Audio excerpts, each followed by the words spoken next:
Good morning everyone. ਤਾਂ ਕੱਲ ਆਪਾਂ ਨੇ ਕੀਤਾ ਸੀ we discussed about this till photodiode ठीक है। ਤਾਂ मैं दोबारा रिपीट कर रहा सारा फंडा। ਤਾਂ ਆਪਣੇ ਕੋਲ ਇੱਕ ਸਿੰਪਲ डायोड ਹੁੰਦਾ है देख लो।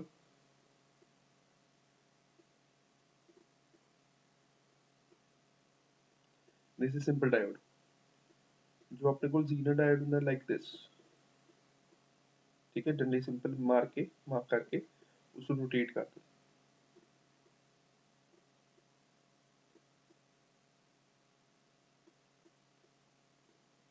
डायग्राम सही नहीं बना क्यों। तो इसमें रोटेट कर दो, इसमें रोटेट कर दो। This is called Zener diode. ये अपने को किया है सिंपल डायोड। लॉजिक समझे ध्यान नाल। सिंपल डायोड जो ਹੁੰਦਾ ਆਪਣੇ ਕੋਲ that is a simple formation of pn junction ठीक है। ਜਦੋਂ ਆਪਾਂ ਇਸ ਨੂੰ ਰਿਵਰਸ ਬਾਇਸ ਪਲੇਸ ਕਰਦੇ ਆ ਉਸ ਮੂਵਮੈਂਟ ਤੇ जब रिवर्स बायस प्लेस करांगे ਆਪਾਂ ਤਾਂ p ਨੂੰ 네ਗੇਟਿਵ ਨਾਲ ਕਨੈਕਟ ਕਰਾਂਗੇ, n ਨੂੰ ਪੋਜ਼ਿਟਿਵ ਨਾਲ ਕਨੈਕਟ ਕਰਾਂਗੇ। ਉਸ ਮੂਵਮੈਂਟ ਤੇ 네ਗੇਟਿਵ ਕੀ ਕਰੂ, ਡਿਪਲੀਸ਼ਨ ਨੀਅਰ ਨੂੰ ਆਪਣੇ ਕਨੀ ਖਿੱਚੂ, ਪੋਜ਼ਿਟਿਵ ਕੀ ਕਰੂ, ਡਿਪਲੀਸ਼ਨ ਨੀਅਰ ਨੂੰ ਆਪਣੇ ਕਨੀ ਖਿੱਚੂਗਾ। ਤਾਂ ਇੱਕ ਆਪਣੇ ਕੋਲ ਜਿਵੇਂ ਫੋਰਵਰਡ ਬਾਇਸਿੰਗ ਵਾਸਤੇ minimum required voltage C 1.5 to 2 voltage, ਮਤਲਬ ਇੰਨੀ ਕੁ ਵੋਲਟੇਜ ਜੇ ਫੋਰਵਰਡ ਬਾਇਸਿੰਗ ਚ ਅਪਲਾਈ ਕਰਾਂਗੇ ਇਟ ਵਿਲ ਸਟਾਰਟ ਕੰਡਕਟਿੰਗ ठीक है। बट जे रिवर्स च ਆਪਾਂ ਨੇ ਕੰਡਕਟ ਕਰਾਣਾ ਹੈ, ਰਿਵਰਸ ਚ ਪਹਿਲੀ ਗੱਲ ਤਾਂ ਕੰਡਕਟ ਕਰੂਗਾ ਨਹੀਂ, ਬਟ ਉਹਦੀ ਵੀ ਇੱਕ ਲਿਮਿਟ ਹੋਊਗੀ। ਕਦ ਤੱਕ ਹੋਊਗੀ, ਜਦ ਤੱਕ ਡਿਪਲੀਸ਼ਨ ਲੇਅਰ ਪੂਰੀ ਸਰਫੇਸ ਨਹੀਂ ਕ੍ਰੋਸ ਕਰ ਜਾਂਦੀ। ਤਾਂ ਲੈਟਸ ਸੇ ਆਪਾਂ ਨੇ 10 ਵੋਲਟ ਅਪਲਾਈ ਕੀਤਾ ਤਾਂ ਡਿਪਲੀਸ਼ਨ ਲੇਅਰ ਇੱਥੇ ਤੱਕ ਆ ਗਈ। ਫਿਰ ਆਪਾਂ ਨੇ 15 ਵੋਲਟ ਅਪਲਾਈ ਕਰਤਾ, ਫਿਰ ਡਿਪਲੀਸ਼ਨ ਲੇਅਰ ਇੱਥੇ ਆ ਗਈ। ਫਿਰ ਆਪਾਂ ਨੇ 20 ਵੋਲਟ ਅਪਲਾਈ ਕਰਤਾ, ਫਿਰ ਡਿਪਲੀਸ਼ਨ ਲੇਅਰ ਕੰਪਲੀਟ ਹੋ ਗਈ। ਫਿਰ ਜੇ ਆਪਾਂ ਨੇ 25 ਵੋਲਟ ਅਪਲਾਈ ਕਰਤਾ ਤਾਂ ਇਹ ਕੀ ਹੋ ਜਾਊਗਾ, ਦਿਸ ਵਿਲ ਬ੍ਰੇਕ ਡਾਊਨ। ਤਾਂ ਜਿਹੜਾ ਸਿੰਪਲ ਡਾਇਓਡ ਹੈ ਇਹ ਕੀ ਹੋ ਜਾਊਗਾ, ਬ੍ਰੇਕਡਾਊਨ ਹੋ ਜਾਊਗਾ, ਕਿਉਂਕਿ ਡਿਪਲੀਸ਼ਨ ਲੇਅਰ ਕੀ ਕਰੂਗੀ, ਉਹ ਇਹਨਾਂ ਦੇ ਐਜਿਸ ਨੂੰ ਕ੍ਰੋਸ ਕਰ ਜੂ ਐਂ ਕਰਕੇ ਠੀਕ ਹੈ। ਜੇ ਕ੍ਰੋਸ ਕਰ ਗਈ ਤਾਂ ਇਹ ਕੀ ਹੋ ਫੁੱਕ ਜੂਗਾ, ਫਿਊਜ਼ ਹੋ ਜੂਗਾ। ਫਿਊਜ਼ ਹੋ ਗਿਆ, ਬ੍ਰੇਕਡਾਊਨ ਹੋ ਗਿਆ। ਬ੍ਰੇਕਡਾਊਨ ਹੋ ਗਿਆ, ਇਟ ਵਿਲ ਸਟਾਰਟ ਕੰਡਕਟਿੰਗ। ਜੇ ਰਿਵਰਸ ਬਾਇਸਿੰਗ ਵਾਲੇ ਦੀ ਤੁਸੀਂ ਡਾਇਗਰਾਮ ਯਾਦ ਕਰਨੀ ਹੈ ਤਾਂ ਇਹ ਸੀ ਆਪਣੇ ਕੋਲ।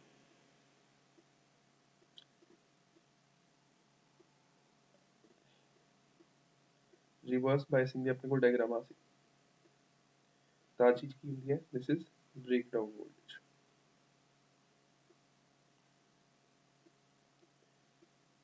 वाई एक्सिस ਤੇ ਸੀ i ਤੇ ਮਾਈਨਸ i, ਇੱਥੇ ਸੀ ਆਪਣੇ ਕੋਲ ਪਲੱਸ v ਮਾਈਨਸ v ਠੀਕ ਹੈ। ਤਾਂ ਆਪਣੇ ਕੋਲ ਇਹ point Ki C, this point particular is breakdown voltage. ਤਾਂ ਇਹ ਪੁਆਇੰਟ ਤੇ ਜਿਹੜਾ ਆਪਣਾ डायोड है that will stop working, that will gets fused ठीक है। ਤਾਂ ਆਪਣੇ ਕੋਲ ਸਿੰਪਲ ਡਾਇਓਡ ਚ ਲੌਜਿਕ ਇਹ ਹੁੰਦਾ ਕਿ ਜੇ ਇੱਕ ਵਾਰ ਇਹ ਫਿਊਜ਼ ਹੋ ਗਿਆ ਤਾਂ ਦੁਬਾਰਾ ਯੂਜ਼ ਤਾਂ ਨਹੀਂ ਰਹਿਣਾ, ਤਾਂ ਦੁਬਾਰਾ ਇਸਨੇ ਯੂਜ਼ ਨਹੀਂ ਰਹਿਣਾ, ਦੋਨਾਂ ਸਾਈਡ ਤੇ ਕਨੈਕਟ ਕਰਨਾ ਸਟਾਰਟ ਕਰ ਦੂਗਾ ਤਾਂ ਖਰਾਬ। ਬਟ ਜ਼ੀਨਰ ਡਾਇਓਡ ਦੀ ਖਾਸੀਅਤ ਕੀ ਹੈ, ਸਭ ਤੋਂ ਪਹਿਲੀ ਗੱਲ ਇਹ ਹਮੇਸ਼ਾ ਆਪਣੇ ਰਿਵਰਸ ਬਾਇਸਿੰਗ ਦੇ ਵਿੱਚ ਹੀ ਕੰਮ ਕਰਦਾ ਹੈ, ਇੱਕ ਪੁਆਇੰਟ। ਦੂਸਰਾ ਪੁਆਇੰਟ, ਜਦੋਂ ਇਸ ਨੂੰ ਰਿਵਰਸ ਬਾਇਸਿੰਗ ਚ ਇੱਕ ਵਾਰ ਕਨੈਕਟ ਕਰਾ ਲਿਆ, ਜਦੋਂ ਇਸ ਨੂੰ ਇੱਕ ਵਾਰ ਕਨੈਕਟ ਕਰਾ ਲਿਆ ਤੇ ਉਸ ਤੋਂ ਬਾਅਦ ਆਪਾਂ ਨੇ ਦੁਬਾਰਾ ਯੂਜ਼ ਕਰਨਾ ਤਾਂ ਵੀ ਕੈਨ ਯੂਜ਼ ਇਟ ਠੀਕ ਹੈ। ਤਾਂ ਕੀ ਹੋਊਗਾ, ਇੱਕ ਵਾਰ ਸ਼ਾਰਟ ਹੋ ਜਾਊਗਾ, ਫਿਊਜ਼ ਹੋ ਜਾਊਗਾ, ਬਟ ਇਹ ਖਰਾਬ ਨਹੀਂ ਹੁੰਦਾ ਠੀਕ ਹੈ, ਇਹ ਡੈਮੇਜ ਨਹੀਂ ਹੁੰਦਾ। ਬਟ ਜਿਹੜਾ ਆਪਣੇ ਕੋਲ ਸਿੰਪਲ ਡਾਇਓਡ ਆ ਇਹ ਕੈਨ ਬੀ ਡੈਮੇਜਡ, ਤਾਂ ਡੈਮੇਜ ਹੋ ਸਕਦਾ। ਬਟ ਆਪਣੇ ਕੋਲ ਜਿਹੜਾ ਜ਼ੀਨਰ ਡਾਇਓਡ ਹੈ that can not be damage ਠੀਕ ਹੈ। ਤੇ ਇਹਦੀ ਹੀ ਖਾਸੀਅਤ ਹੈ ਕਿ ਜ਼ੀਨਰ ਡਾਇਓਡ ਨੂੰ it's like act like a MCB ਜੋ ਘਰ ਦੇ ਵਿੱਚ ਲੱਗਿਆ ਹੁੰਦਾ ਠੀਕ ਹੈ। ਮੈਂ ਡਾਇਗਰਾਮ ਦਿਖਾ ਦਿੰਦਾ ਐਮਸੀਬੀ ਦੀ ਕਿਹੜੀ ਹੈ।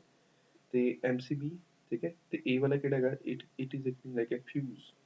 ਫਿਊਜ਼ ਜੇ ਇੱਕ ਵਾਰ ਮੈਲਟ ਹੋ ਗਿਆ ਤਾਂ ਉਸਨੂੰ ਵਾਇਰ ਨੂੰ ਰਿਪਲੇਸ ਕਰਨਾ ਪਊ, ਤਾਂ ਜਾ ਕੇ ਆਪਾਂ ਬਿਜਲੀ ਔਨ ਕਰ ਸਕਦੇ ਹਾਂ। ਬਟ ਜੇ ਆਪਣੇ ਕੋਲ MCB ਟ੍ਰਿਪ ਕਰਦਾ ਤਾਂ MCB ਵਾਸਤੇ ਕੀ ਕਰਨਾ, MCB ਬਸ ਇੱਕ ਵਾਰ ਉੱਪਰ ਚੱਕ ਦੋ, ਕੰਮ ਸੈੱਟ ਹੋ ਜਾਂਦਾ। ਤਾਂ ਦੇਖ ਲਓ ਮੈਂ ਤੁਹਾਨੂੰ ਡਾਇਗਰਾਮ ਦਿਖਾ ਦਿੰਦਾ ਫਿਊਜ਼ ਦੀ ਵੀ MCB ਦੀ ਵੀ।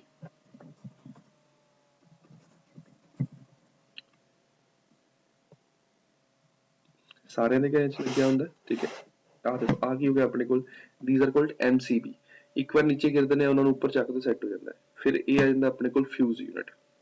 ਤਾਂ ਫਿਊਜ਼ ਯੂਨਿਟ ਇਸ ਟਾਈਪ ਦਾ ਹੁੰਦਾ, ਆਪਣੇ ਪੰਜਾਬ ਦੇ ਵਿੱਚ ਜਿਹੋ ਜਿਹੇ ਲੱਗੇ ਹੁੰਦੇ ਨੇ ਇਹ ਲੱਗਿਆ ਹੁੰਦਾ। ਹੁਣ ਇਹ ਸਾਰਿਆਂ ਨੇ ਦੇਖਿਆ ਹੋਊਗਾ ਆਲਰੇਡੀ ਠੀਕ ਹੈ। ਤਾਂ ਫਿਊਜ਼ ਇਸ ਦੇ ਵਿਚਕਾਰ ਨਾ ਵਾਇਰ ਨੂੰ ਟੇਢਾ ਕਰਕੇ ਬੰਨ੍ਹਦੇ, ਆਹ ਵਾਲੀ ਵਾਇਰ ਨੂੰ, ਆਹ ਦੇਖੋ ਧਿਆਨ ਨਾਲ, ਇਸ ਦੇ ਵਿੱਚ ਵਾਇਰ ਪਾਈ ਹੁੰਦੀ ਹੈ ਘੁਮਾ ਕੇ, ਇਸ ਉੱਪਰ ਸਾਈਡ ਤੋਂ ਘੁਮਾ ਲਈ, ਇਸ ਨੀਚੇ ਲੈ ਆਏ। ਹੁਣ ਜਦੋਂ ਇਹ ਮੈਲਟ ਕਰੂਗਾ ਫਿਊਜ਼ ਮੈਲਟ ਹੋ ਜੂ, ਵਾਇਰ ਰਿਪਲੇਸ ਕਰਨੀ। ਜੇ ਵਾਇਰ ਰਿਪਲੇਸ ਨਹੀਂ ਕਰਾਂਗੇ ਉਦ ਤੱਕ ਆਪਣਾ ਸਰਕਟ ਚੱਲ ਨਹੀਂ ਸਕਦਾ, ਆਪਣੇ ਘਰ ਦੇ ਵਿੱਚ ਇਲੈਕਟ੍ਰਿਸਿਟੀ ਨਹੀਂ ਜਾਊਗੀ। ਤਾਂ ਉਸਦੀ ਐਡਵਾਂਟੇਜ ਦੇ ਚੱਕਰ 'ਚ ਕੀ ਪਾਤਾ MCB। ਇਸ 'ਚ ਕੀ ਹੈ ਜਦੋਂ ਹਾਈ ਵੋਲਟੇਜ ਆਊ ਹਾਈ ਕਰੰਟ ਆਊ ਇੱਕਦਮ ਨੀਚੇ ਗਿਰ ਜੂਗਾ ਉਸ ਤੋਂ ਬਾਅਦ ਇਸਨੂੰ ਉੱਪਰ ਚੱਕ ਦੋ ਇਹ ਦੁਬਾਰਾ ਵਰਕਿੰਗ ਕੰਡੀਸ਼ਨ 'ਚ ਆ ਜਾਊਗਾ।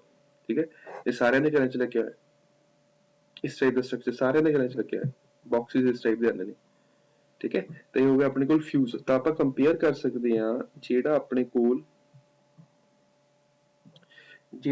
ਸਿੰਪਲ ਡਾਇਓਡ ਹੈ that is acting like a fuse ਜਿਹਦੀ ਵਾਇਰ ਮੈਲਟ ਹੋਊਗੀ ਤਾਂ ਦੁਬਾਰਾ ਕਿਸੇ ਕੰਮ ਦਾ ਨਹੀਂ ਰਹੂਗਾ। ਐਂਡ ਜਿਹੜਾ ਆਪਣੇ ਕੋਲ ਦੂਜਾ ਹੈ ਜ਼ੀਨਰ diode it is acting like a MCB ਜਿਹਦੀ ਜੇ ਵਾਇਰ ਮੈਲਟ ਹੁੰਦੀ ਹੈ ਜੋ ਸਰਕਟ ਟ੍ਰਿਪ ਕਰਦਾ ਤਾਂ ਦੁਬਾਰਾ ਯੂਜ਼ ਕਰ ਸਕਦੇ। ਠੀਕ ਹੈ ਸਿੰਪਲ ਕਲੀਅਰ। ਤਾਂ ਜ਼ੀਨਰ ਡਾਇਓਡ ਨੂੰ ਆਪਾਂ ਕੀ ਯੂਜ਼ ਕਰਦੇ ਹਾਂ ਐਜ਼ ਅ ਵੋਲਟੇਜ ਸਟੇਬਲਾਈਜ਼ਰ ਜੋ ਹੈਲਪ ਕਰਦਾ ਹੈ ਵੋਲਟੇਜ ਨੂੰ ਕੰਟਰੋਲ ਕਰਨ ਲਈ ਅਕ੍ਰੋਸ ਦਾ ਇੰਸਟਰੂਮੈਂਟਸ। ਸਿੰਪਲ ਐਕਸਪਲੇਨ ਕਰਨਾ ਸੀ ਤਾਂ ਆਪਣੇ ਕੋਲ ਬ੍ਰੇਕਡਾਊਨ ਦਾ ਯਾਦ ਰੱਖਿਓ ਕਿ ਜਦੋਂ ਆਪਣੇ ਕੋਲ ਫੋਰਵਰਡ ਬਾਇਸਿੰਗ ਹੁੰਦੀ ਹੈ ਤਾਂ ਕੰਡਕਟ ਕਰਾਉਣ ਲਈ ਆਪਾਂ ਨੂੰ 1.522 ਵੋਲਟ ਰਿਕੁਆਇਰਮੈਂਟ ਹੁੰਦੀ ਹੈ ਪਰ ਜੇ ਰਿਵਰਸ ਬਾਇਸਿੰਗ ਦੇ ਵਿੱਚ ਕੰਡਕਟ ਕਰਾਉਣਾ ਤਾਂ ਆਪਾਂ ਨੂੰ ਘੱਟੋ ਘੱਟ 15 ਵੋਲਟ ਟੂ 20 ਵੋਲਟ ਸਪਲਾਈ ਦੇਣੀ ਪੈਂਦੀ ਹੈ। ਇਸ ਦਾ ਮਤਲਬ ਇਸ ਪਾਰਟਿਕੂਲਰ ਵੈਲਿਊ ਤੇ ਕੀ ਹੋ ਜਾਂਦਾ ਹੈ ਬ੍ਰੇਕਡਾਊਨ ਹੋ ਜਾਂਦਾ ਹੈ ਬ੍ਰੇਕਿੰਗ ਹੋ ਜਾਂਦੀ ਹੈ ਵੋਲਟੇਜ ਦੀ। ਠੀਕ ਹੈ ਕਲੀਅਰ। ਫਿਰ ਆਪਣੇ ਕੋਲ ਇੱਕ ਬੰਦਾ ਹੈਗਾ ਜਿਹੜਾ ਆਪਾਂ ਨੇ ਕੱਲ ਡਿਸਕਸ ਕੀਤਾ ਸੀ that is ਫੋਟੋਡਾਇਓਡ। ਫੋਟੋਡਾਇਓਡ ਕੀ ਦੱਸਿਆ ਸੀਗਾ ਕਿ ਇਹ ਆਪਣੇ ਕੋਲ ਰਿਵਰਸ ਬਾਇਸ ਕਨੈਕਟ ਕਰਾਂਗੇ this is load resistance this is battery। ਠੀਕ ਹੈ ਦੋ ਹੀ ਕੀਤੇ ਸੀ ਆਪਾਂ ਨੇ ਜ਼ੀਨਰ ਡਾਇਓਡ ਤੇ ਫੋਟੋਡਾਇਓਡ ਕਿ LED ਆਪਾਂ ਨੇ ਐਚ ਕਰਨਾ ਹੈ ਤਾਂ ਇਸ ਨੂੰ ਆਪਾਂ ਨੇ ਰਿਵਰਸ ਬਾਇਸ ਕਨੈਕਟ ਕਰਤਾ this is diagram for photodiode। This particular instrument is called photodiode which is also called sensor photo sensor। ਤਾਂ ਜਦੋਂ ਇਸ ਤੇ ਲਾਈਟ ਗਿਰੂਗੀ ਉਸ ਮੂਵਮੈਂਟ ਤੇ it will start conducting ਤਾਂ ਇਹ ਸਰਕਟ ਚੋਂ ਕਰੰਟ ਫਲੋ ਕਰੂਗਾ। ਜੇ ਇਸ ਤੇ ਲਾਈਟ ਨਹੀਂ ਗਿਰਦੀ ਤਾਂ ਇਸ ਚੋਂ ਕਰੰਟ ਫਲੋ ਨਹੀਂ ਕਰਦਾ। ਐਗਜ਼ਾਮਪਲ ਕਿਸੇ ਸਟਰੀਟ ਲਾਈਟਸ ਉਸ 'ਚ ਕੀ ਹੁੰਦਾ ਕਿ ਜਦੋਂ ਹਨੇਰਾ ਹੁੰਦਾ ਉਹ ਸਟਰੀਟ ਲਾਈਟਸ ਔਨ ਹੋ ਜਾਂਦੀਆਂ ਨੇ ਜਦੋਂ ਉਹ ਰੋਸ਼ਨੀ ਹੁੰਦੀ ਹੈ ਤਾਂ ਉਹ ਆਫ ਹੋ ਜਾਂਦੀਆਂ ਨੇ ਤਾਂ ਉਹ ਇੱਥੇ ਹੀ ਫੋਟੋ ਸੈਂਸਰਸ ਹੀ ਯੂਜ਼ ਕਰਦੇ ਨੇ। ਮਹਿੰਗੀ ਵਾਲੀ ਗੱਡੀਆਂ ਜਿਹੜੀਆਂ ਨੇ ਉਹਨਾਂ 'ਚ ਸੈਂਸਰ ਲੱਗੇ ਹੁੰਦੇ ਨੇ ਉਹਨਾਂ 'ਚ ਫੋਟੋ ਸੈਂਸਰ ਯੂਜ਼ ਹੁੰਦੇ ਨੇ ਜਿੱਥੇ ਉਹ ਆਟੋਮੈਟਿਕ ਲਾਈਟਸ ਵਾਲਾ ਸਿਸਟਮ ਹੁੰਦਾ। ਠੀਕ ਹੈ ਮੈਕਸਿਮਮ ਗੱਡੀਆਂ 'ਚ ਇਹ ਚੀਜ਼ ਆ ਰਹੀ ਹੈ। ਹੁਣ ਦੇਖ ਲਓ ਡਾਇਗਰਾਮ ਦਿਖਾ ਦਿੰਦਾ ਮੈਂ ਜਿਹੜੀ ਪ੍ਰੈਕਟੀਕਲ ਐਪਲੀਕੇਸ਼ਨ ਵਾਈਜ਼ ਹੈ ਕਿ ਫੋਟੋਡਾਇਓਡ ਕਿਹੋ ਜਿਹਾ ਸੈਂਸਰ ਕਿਹੋ ਜਿਹਾ ਮੈਂ ਲੱਭੇ ਸੀ ਕਿਉਂਕਿ ਕਲਾਸ ਤੋਂ ਪਹਿਲਾਂ ਸੋ that ਤੁਹਾਨੂੰ ਵਿਜ਼ੂਅਲਾਈਜ਼ ਕਰਵਾ ਸਕਾਂ।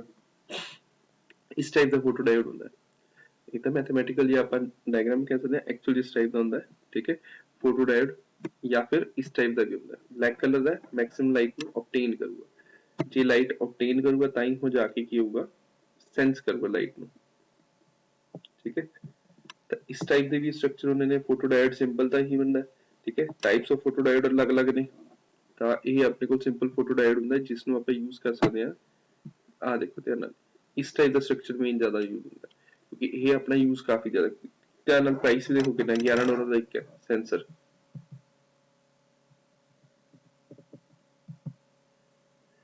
ਫੋਟੋਡਾਇਓਡ ਕਿੰਨਾ ਆਪਾਂ ਰਿਵਰਸ ਬਾਇਸਿੰਗ ਚ ਯੂਜ਼ ਕਰਦੇ ਹਾਂ ਕਿ ਜਦੋਂ ਕਰੰਟ ਜਦੋਂ ਲਾਈਟ ਫਾਲ ਕਰੂਗੀ ਇਟ ਵਿਲ ਸਟਾਰਟ ਕੰਡਕਟਿੰਗ ਜਦੋਂ ਲਾਈਟ ਫਾਲ ਨਹੀਂ ਕਰੂਗੀ it will remain in the insulation level ਤਾਂ ਕਰੰਟ ਫਲੋ ਨਹੀਂ ਹੋਣ ਦਊਗਾ। ਕਿਤੇ ਕਿਤੇ ਯੂਜ਼ ਕਰਦੇ ਸੀਗੇ ਆਪਟੀਕਲ ਸਿਗਨਲਸ ਨੂੰ ਡਿਟੈਕਟ ਕਰਨ ਲਈ ਆਪਟੀਕਲ ਸਿਗਨਲਸ ਕਿਹੜੇ ਨੇ ਲਾਈਟ ਸਿਗਨਲ ਨੂੰ ਡਿਟੈਕਟ ਕਰਨ ਲਈ। ਹੋਰ ਕਿਤੇ ਯੂਜ਼ ਕਰਦੇ ਸੀ ਆਪਟੀਕਲ ਕਮਿਊਨੀਕੇਸ਼ਨ ਦੇ ਵਿੱਚ। ਆਪਟੀਕਲ ਕਮਿਊਨੀਕੇਸ਼ਨ ਦੇ ਵਿੱਚ ਕੀ ਹੈ ਜਿਵੇਂ ਆਪਟੀਕਲ ਫਾਈਬਰ ਹੋ ਗਈ ਉਹਨਾਂ 'ਚ ਯੂਜ਼ ਹੁੰਦਾ ਹੈ। ਠੀਕ ਹੈ ਸੈਂਸ ਕਰਨ ਵਾਸਤੇ ਕਿਉਂਕਿ ਜਦੋਂ ਆਪਟੀਕਲ ਫਾਈਬਰ ਦੇ ਵਿੱਚ ਇੱਕ ਸਿਰੇ ਤੋਂ ਲਾਈਟ ਮਾਰੀ ਜਾਂਦੀ ਹੈ ਤਾਂ ਦੂਜੇ ਸਿਰੇ ਤੇ ਉਸ ਲਾਈਟ ਨੂੰ ਰੀਡ ਵੀ ਤਾਂ ਕਰਨਾ ਹੈ ਤਾਂ ਉਹ ਕਿੱਥੋਂ ਪਤਾ ਲੱਗੂਗਾ ਫੋਟੋਡਾਇਓਡ ਤੋਂ। ਠੀਕ ਹੈ ਲੌਜਿਕ ਸਰਕਟਸ ਹੈ ਉਹ ਨੈਕਸਟ ਚੈਪਟਰ ਚ ਆਊਗਾ ਆਪਣਾ ਹਾਲੇ ਨਹੀਂ ਆਉਂਦਾ।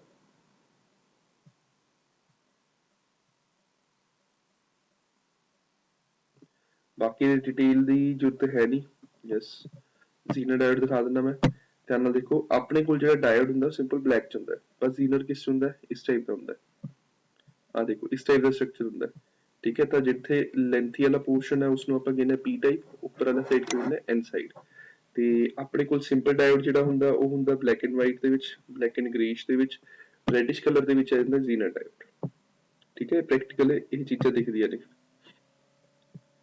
ਸਾਰੇ ਜ਼ੀਨਰ ਡਾਇਓਡ ਦੇ ਡਾਇਗਰਾਮਸ ਨੇ। ਇਹ ਸਿੰਪਲ ਡਾਇਓਡ ਹੈ ਇਹ ਆਪਣੇ ਕੋਲ ਸਿੰਪਲ ਡਾਇਓਡ ਹੋ ਜਾਂਦਾ ਹੈਗਾ। ਠੀਕ ਹੈ ਬਲੈਕ ਤੇ ਗ੍ਰੇਇਸ਼ ਟੋਨ ਦਾ ਹੁੰਦਾ ਜਿਹੜਾ ਸਿੰਪਲ ਹੁੰਦਾ ਹੈਗਾ ਜਿਹੜਾ ਕਲਰਫੁਲ ਹੁੰਦਾ ਉਹ ਆਪਣੇ ਕੋਲ ਕੀ ਹੋ ਜਾਂਦਾ ਹੈਗਾ that is particular for zener diode. चाहे ब्लू भी हो सकता है, वो अपने को ये कॉपर कलर भी हो सकता है। एंड ध्यान देखो जी एक्चुअल शेप की है, जो जी आप ड्रॉ करते हो ये सिलेंड्रिकल शेप है, जिस एक साइड पी साइड है, दूसरी साइड एन साइड है। ठीक है, सिंपल। तो ਜਿਹੜੀ ब्लैक वाली साइड होगी हमेशा की होती है एन साइड नेगेटिव होती है, तो ਜਿਹੜੀ एक होर कॉपर कलर की हो जाती है वो की होती है अपने को पॉजिटिव साइड, जिसਨੂੰ एनोड भी कह सकते हैं ਆਪਾਂ। तो इस डायग्राम ਦੇ ਵਿੱਚ ਆਪਣੇ ਕੋਲ रेजिस्टेंस भी है, आ रेजिस्टेंस है ਤੇ ਆ ਕੀ ਆਪਣੇ ਕੋਲ जीरो डायोड है। रेजिस्टेंस नहीं कहांगे, सिंपल डायोड कहांगे। ठीक है, तो नेक्स्ट अपने को आ जाऊगी एलईडी लाइट। नेक्स्ट आप हेडिंग करांगे एलईडी लाइट। एलईडी लाइट ਦਾ स्ट्रक्चर इस टाइप ਦਾ ਹੋਊਗਾ, ਇੰਨਾ ਟਿਪੀਕਲ ਸਟਰਕਚਰ ਡਰਾ ਨਹੀਂ ਕਰਾਂਗੇ। ਇਹ ਫਾਰਵਰਡ ਬਾਇਸਿੰਗ ਲੱਗੀ ਹੋਊ, ਇਸ ਦੇ ਵਿੱਚ ਜਦੋਂ ਕਰੰਟ ਫਲੋ ਕਰੂਗਾ ਤਾਂ ਕਰੰਟ ਫਲੋ ਤੋਂ ਬਾਅਦ ਇਹ ਇੱਕ ਕਲਰ ਪ੍ਰੋਡਿਊਸ ਕਰੂ ਜੋ ਵਿਜ਼ੀਬਲ ਲਾਈਟ ਦੇ ਵਿੱਚ ਫਾਲ ਕਰੂਗਾ, ਤਾਂ ਉਸ ਨੂੰ ਕੀ ਕਹਾਂਗੇ ਆਪਾਂ ਐਲਈਡੀ, ਵਰਕਿੰਗ ਆਫ ਐਲਈਡੀ ਕਹਾਂਗੇ। ਆ ਚੀਜ਼ ਹੈ। ਵਿਜ਼ੀਬਲ ਲਾਈਟ ਵਾਲੇ ਐਲਈਡੀਜ਼ ਕਾਫੀ ਬਾਅਦ ਚ ਆਏ ਸੀ, 2015 ਤੋਂ ਬਾਅਦ ਆਏ ਸੀਗੇ। ਠੀਕ ਹੈ, ਬਟ ਜਿਹੜੇ ਆਪਣੇ ਕੋਲ ਪਹਿਲਾਂ ਸੀ ਰਿਮੋਟ ਕੰਟਰੋਲ ਵਾਲੇ ਉਹ ਆਲਰੇਡੀ ਚੱਲਦੇ ਸੀ ਆਪਣੇ ਕੋਲ ਤਕਰੀਬਨ 10-15 ਸਾਲ ਪਹਿਲਾਂ ਤੋਂ ਹੀ ਚੱਲਦੇ ਸੀ, ਜਾਂ 2000 ਤੋਂ ਵੀ ਚੱਲਦੇ ਸੀ, ਮਤਲਬ 20 ਸਾਲ ਪੁਰਾਣੀ ਐਲਈਡੀ ਟੈਕਨੋਲੋਜੀ ਹੈ ਜਿਹੜੀ ਆਪਾਂ ਫੋਨ ਦੇ ਵਿੱਚ ਯੂਜ਼ ਕਰਦੇ ਸੀਗੇ। ਫੋਨ ਦੇ ਵਿੱਚ ਤਾਂ ਚਲੋ ਬਾਅਦ ਚ ਆਈ ਸੀ, ਰਿਮੋਟਸ ਦੇ ਵਿੱਚ ਯੂਜ਼ ਕਰਦੇ ਸੀ। ਠੀਕ ਹੈ, ਤੇ ਜਿਹੜੀ ਆਪਣੇ ਕੋਲ ਵਿਜ਼ੀਬਲ ਲਾਈਟ ਵਾਲੀ ਹੈ ਸੀ ਐਲਈਡੀ, ठीक है, ਉਹ ਕਦੋਂ ਪ੍ਰੋਡਿਊਸ ਹੋਈ ਹੈ 2015 ਦੇ ਵਿੱਚ। ਈਵਨ ਕਿ 2000 ਮਤਲਬ 14-15 ਚ ਹੋਈ ਸੀ। 14-15 ਦੇ ਵਿੱਚ ਜਿਹੜਾ ਨੋਬਲ ਪ੍ਰਾਈਜ਼ ਮਿਲਿਆ ਸੀ ਉਹ ਵੀ ਉਹਨਾਂ ਨੂੰ ਮਿਲਿਆ ਸੀ ਜਿਨ੍ਹਾਂ ਨੇ ਵਿਜ਼ੀਬਲ ਰੀਜਨ ਦੇ ਵਿੱਚ ਐਲਈਡੀ ਦੀ ਡਿਸਕਵਰੀ ਕੀਤੀ ਸੀ। ਤਾਂ ਆਪਣੇ ਕੋਲ ਥਰਡ ਆਂਦਾ ਲਾਈਟ ਐਮਿਟਿੰਗ ਡਾਇਓਡ।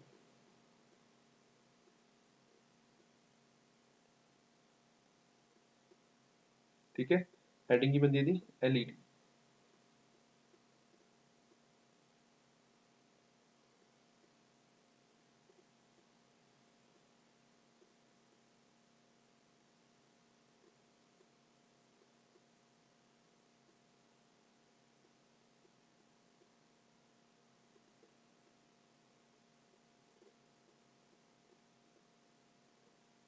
ਜਦੋਂ ਆਪਾਂ ਇਸ ਵੋਲਟੇਜ ਇਸ ਦੇ ਕ੍ਰਾਸ ਵੋਲਟੇਜ ਲਗਾਵਾਂਗੇ ਤਾਂ ਇਹ ਪੀ ਸਾਈਡ ਹੈ, ਐਨ ਸਾਈਡ ਹੈ, ਬੈਟਰੀ ਆਪਾਂ ਪੋਜ਼ਿਟਿਵ ਲਾਣੀ ਹੈ।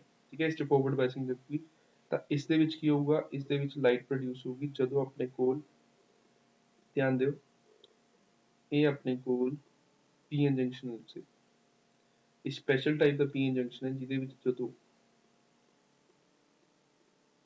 ਹੋਲਸ ਜਿਹੜੇ ਨੇ ਉਹ ਇਲੈਕਟ੍ਰੋਨਸ ਨਾਲ ਮੀਟ ਕਰਨਗੇ, ਫ੍ਰੀ ਇਲੈਕਟ੍ਰੋਨਸ ਹੋਲ ਨਾਲ ਮੀਟ ਕਰਨਗੇ ਕਿ ਮੂਵਮੈਂਟ ਹੋ, ਉਸ ਮੂਵਮੈਂਟ ਤੇ ਆਪਣੇ ਕੋਲ ਜਿਹੜੀ एनर्जी निकलूगी वो in the form of light बाहर निकलूगी। ठीक है, वो in the form of light बाहर निकलूगी। उस पर्टिकुलर एलईडी ਨੂੰ ਕੀ ਕਹਾਂਗੇ ਆਪਾਂ ਲਾਈਟ ਐਮਿਟਿੰਗ ਡਾਇਓਡ। ਉਸ ਪਾਰਟਿਕੂਲਰ ਪੀਐਨ ਜੰਕਸ਼ਨ ਨੂੰ ਕੀ ਕਹਾਂਗੇ light emitting diode. But normally silicon ਤੇ ਜਰਮੇਨੀਅਮ ਵਾਲੀ ਜਿਹੜੀ ਲਾਈਟ ਫਾਲ ਕਰਦੀ ਹੈ ਉਹ ਕਰਦੀ ਹੈ ਆਪਣੇ ਕੋਲ ਯੂਵੀ ਰੇਜ਼ ਦੇ ਵਿਚਕਾਰ, ਇਸ ਲਈ ਇਹ ਆਪਣੀ ਨੇਕਡ ਆਈਜ਼ ਨੂੰ ਵਿਜ਼ੀਬਲ ਨਹੀਂ ਹੁੰਦੀ। ਤਾਂ ਆਪਣੇ ਕੋਲ ਵਿਜ਼ਿਬਿਲਿਟੀ ਵਾਸਤੇ ਇਹਨਾਂ ਨੇ ਗੈਲੀਅਮ ਆਰਸੇਨਾਈਡ ਵਗੈਰਾ ਮਟੀਰੀਅਲ ਯੂਜ਼ ਕੀਤਾ ਸੀਗਾ, ਉਸੇ ਨਾਲ ਹੀ ਇਹਨਾਂ ਨੇ ਨੋਬਲ ਪ੍ਰਾਈਜ਼ ਉਹ ਕੀਤਾ। ਠੀਕ ਹੈ, ਕਿਉਂਕਿ ਇਹੀ ਜਿਹੜੀ ਸੀ ਵਿਜ਼ੀਬਲ ਰੀਜਨ ਦੇ ਵਿੱਚ ਲਾਈ ਕਰਦੀ ਸੀ। ਤਾਂ ਜੀ ਥਿਊਰੀ ਬਹੁਤ ਸਿੰਪਲ ਹੈ। ਥਿਊਰੀ ਕੀ ਹੈ, it is always connected in forward ਬਾਇਸ, it is always connected in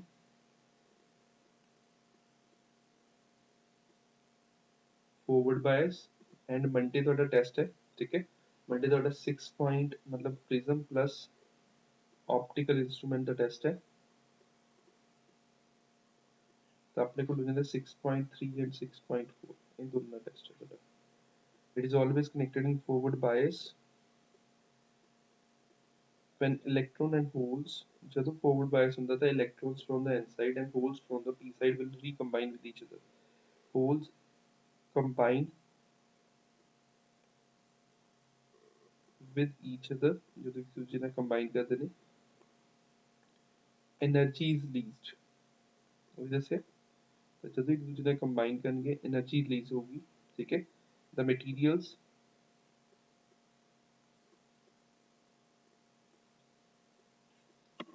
for diode is the material is for diode is chosen। जब ਆਪਾਂ ਇਹੋ ਜਿਹਾ ਮਟੀਰੀਅਲ ਚੂਜ਼ ਕਰੀਏ ਕਿ ਜਿਹੜੀ ਲਾਈਟ ਲਾਈ ਕਰੇ ਉਹ ਕਿਸ ਲਾਈ ਕਰੇ ਵਿਜ਼ੀਬਲ ਰੀਜਨ ਦੇ ਵਿੱਚ, chosen that emitted light lies in visible region, ठीक है। ਤਾਂ emitter light ਕਿਸ ਚ लाई करे, visible region ਚ लाई करे। ਤਾਂ ਆਪਾਂ ਇਹੋ ਜਿਹਾ ਮਟੀਰੀਅਲ ਚੂਜ਼ ਕਰ ਸਕਦੇ ਹਾਂ। ਤਾਂ ਉਹਦੇ ਵਾਸਤੇ ਆਪਣੇ ਕੋਲ ਕਿਹੜੇ ਕਿਹੜੇ ਮਟੀਰੀਅਲ ਨੇ, ਨੋਟ ਕਰ ਲਓ। ਫਸਟ ਹੈ ਗੈਲੀਅਮ ਆਰਸੇਨਾइड, गैलियम आर्सेनाइड मटीरियल जो है, ठीक है। फिर आ जाता अपने को गैलियम आर्सेनाइड फोस्फाइड, गैलियम आर्सेनाइड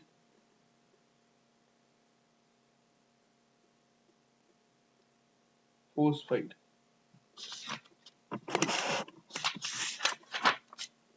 ठीक है। तो यह मटीरियल ने जेडे यूज किए जाते हैं for the purpose of visible region are used to produce light in visible region, ठीक है। Clear, simple. तो नोट कर लो, चाहे पॉज करके नोट कर लो, नोट कर लो, इजी है, कोई औखा नहीं है। फिर ਇਹਦੀ एप्लीकेशन देखेंगे आप, फिर वही अगेन अपने को क्वेश्चन होंगे पर्टिकुलर।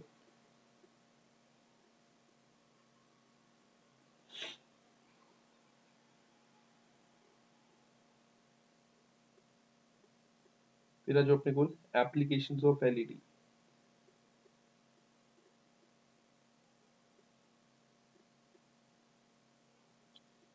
एप्लीकेशंस ऑफ एलईडी किया जो अपने को फर्स्ट आ जो used in calculators, watches, LED use होती है वॉचेस, व्हीकल्स, ठीक है, फॉर डिजिटल डिस्प्ले, जिससे अपन TV, calculators, watches, TV, laptops जो मर्जी कर सकते हैं अपन, ठीक है। सेकंड अपने को क्या आ जाऊगा कितने यूज कर सकते हैं, ट्रैफिक लाइट्स यूज होंगे ने, यूज इन ट्रैफिक लाइट्स हो गई एंड ये यूज तो नजायज है अपनी रेगुलर लाइफ च बहुत ज्यादा यूज नहीं, जेड़ा मर्जी लिख सकते हो, ठीक है। और कितने यूज होंगे अपने को अलार्म्स वगैरह च यूज होंगे ने, लार्ज डिस्प्ले वगैरह च यूज होंगे ने, displays on roads, in metros, in buses, in vehicles.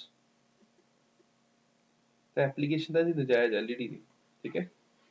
ਇਹ ਸੋਚ ਲਓ ਕਿ ਨੋਬਲ ਪ੍ਰਾਈਜ਼ ਸਭ ਤੋਂ ਵੱਡਾ ਪ੍ਰਾਈਜ਼ ਮੰਨਿਆ ਜਾਂਦਾ ਹੈ ਤੇ ਉਹ ਪ੍ਰਾਈਜ਼ ਕਿਸ ਨੂੰ ਮਿਲਿਆ ਸੀ, ਐਲਈਡੀ ਦੀ ਡਿਸਕਵਰੀ ਲਈ ਮਿਲਿਆ ਸੀਗਾ, ਜਿਹੜੀ ਵਿਜ਼ੀਬਲ ਲਾਈਟ ਦੇ ਵਿੱਚ ਲਾਈ ਕਰਾਂਦੀ ਸੀ, ਬਾਕੀ ਜਿਹੜੀ ਸੀ ਉਹ ਯੂਵੀ ਰੇਜ਼ ਚ ਕਰਾਂਦੀ ਸੀ, ਠੀਕ ਹੈ। ਹੁਣ ਨੈਕਸਟ ਆਪਣੇ ਕੋਲ ਕਨਸੈਪਚੁਅਲ ਕੁਐਸਚਨ ਵੀ ਇਸੇ ਬੇਸ ਤੇ ਆਊਗਾ, ਚਾਹੇ ਵੀਡੀਓ ਨੂੰ ਤੁਸੀਂ ਪੌਜ਼ ਕਰ ਲਓ ਬਟ ਪ੍ਰੋਪਰਲੀ ਨੋਟ ਕਰਿਓ ਸਾਰਾ। ਤਾਂ ਨੈਕਸਟ ਆਪਣੇ ਕੋਲ ਬੰਦਾ ਨੋਟ ਕੀ ਹੈ, ਹੀ ਹੈ ਕਿ ਸਿਲੀਕॉन ਤੇ ਜਰਮੇਨੀਅਮ ਕਿਉਂ ਯੂਜ਼ ਕਰ ਰਹੇ, ਬਿਕੋਜ਼ ਉਹ ਕਿੱਥੇ ਲਾਈ ਕਰਦਾ ਹੈ, ਜਾਂ ਤਾਂ ਇਨਫਰਾਰੈਡ ਚ ਲਾਈ ਕਰਦਾ ਜਾਂ ਫਿਰ ਲਾਈ ਕਰਦਾ ਹੁੰਦਾ ਯੂਵੀ ਰੇਜ਼ ਦੇ ਵਿੱਚ, ठीक है। तो नोट बना के की अपने को silicon and germanium can't be used as base material in LED because they give light, because they give light in infrared region, क्योंकि वो लाइट किस देने ने, इंफ्रारेड रीजन च देने ने, एंड अपन ਨੂੰ ਚਾਹੀਦੀ ਕਿਸ ਚ, अपन ਨੂੰ विजिबल ਚ ਚਾਹੀਦੀ। ਹੁਣ ਇਸੇ ਐਗਜ਼ਾਮਪਲ ਹੋਰ ਮੋਬਾਈਲ ਦਾ ਰਿਮੋਟ ਜਿਹੜਾ ਹੋਊਗਾ ਨਾ ਟੀਵੀ ਵਾਲਾ, ਉਸ ਨੂੰ ਤੁਸੀਂ ਨਾ ਮੋਬਾਈਲ ਦੇ ਕੈਮਰੇ ਚ ਦੇਖਿਓ ਵਾਇਲਟ ਲਾਈਟ ਕੱਟੂਗਾ, ਤਾਂ ਵਾਇਲਟ ਲਾਈਟ ਦਾ ਮਤਲਬ ਕੀ ਹੁੰਦਾ ਆਪਣੇ ਕੋਲ ਯੂਵੀ ਰੀਜਨ ਹੁੰਦਾ, ਠੀਕ ਹੈ। ਜੇ ਤੁਸੀਂ ਵੈਸੇ ਹੀ ਬਟਨ ਦਬ ਕੇ ਖੁਦ ਨੇਕਡ ਆਈ ਨਾਲ ਦੇਖੋਗੇ ਤੁਹਾਨੂੰ ਨਹੀਂ ਦਿਖੂਗਾ, ਬਟ ਜੇ ਤੁਸੀਂ ਕੈਮਰੇ ਚ ਦੇਖੋਗੇ ਮੋਬਾਈਲ ਦੇ ਕੈਮਰੇ ਚ ਉਹ ਤੁਹਾਨੂੰ ਦਿਖੂਗਾ, ਕਰਕੇ ਦੇਖ ਲਿਓ, ठीक है। infrared region, so we use gallium arsenic, gallium phosphide, gallium phosphide arsenide, ठीक है। they give light in visible region, light ਕਿਸ ਦਿੰਦੇ ਨੇ ਉਹ ਵਿਜ਼ੀਬਲ ਰੀਜਨ ਚ ਦਿੰਦੇ ਨੇ।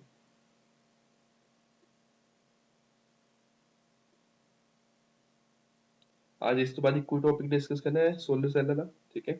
बाकी थोड़ी बहुत थ्योरी होगी, ਚੱਜ ਨਾਲ ਸਮਝ ਲਓ, ਈਜ਼ੀ ਆ, ਔਖਾ ਨਹੀਂ ਹੈਗਾ।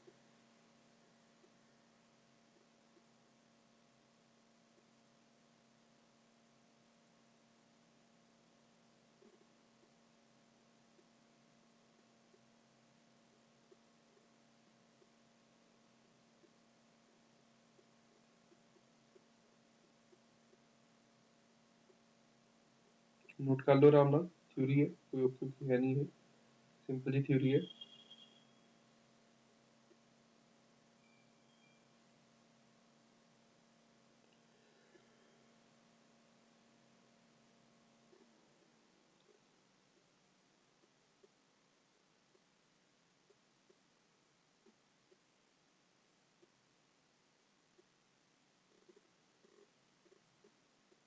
होप सो तुम नोट कर ली होगी बच्चे।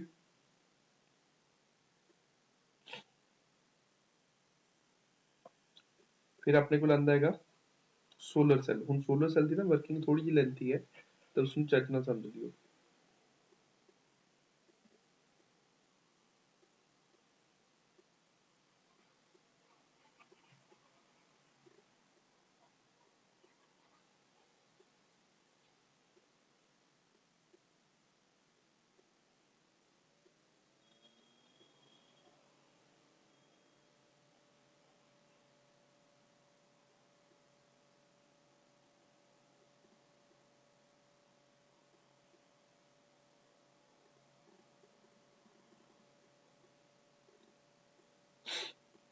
फोर्थ एप्लीकेशन अपने को बनती है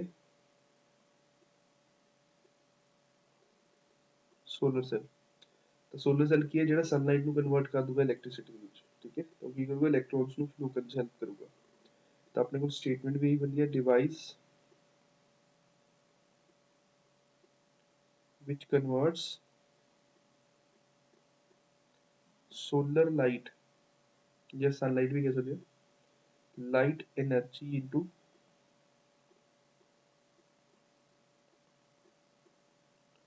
इलेक्ट्रिकल एनर्जी। तो जो सोलर लाइट एनर्जी को कन्वर्ट करूँ इलेक्ट्रिकल एनर्जी, उसको आप कहांगे सोलर सेल, ठीक है। डायग्राम देख लो, डायग्राम थोड़ी लेंथी है जी, फिर चाहे वीडियो को पॉज करके ड्रॉ कर लियो, ठीक है। एक बार समझ लो।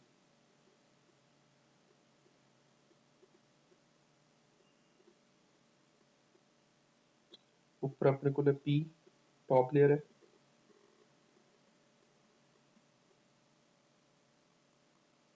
मैटल का कनेक्टर होंगे इतने, पीस का लगाया होंगे, वायर लगाई, लोड रेजिस्टेंस है, नीचे अपने को बेस है, ये भी मैटल का होगा,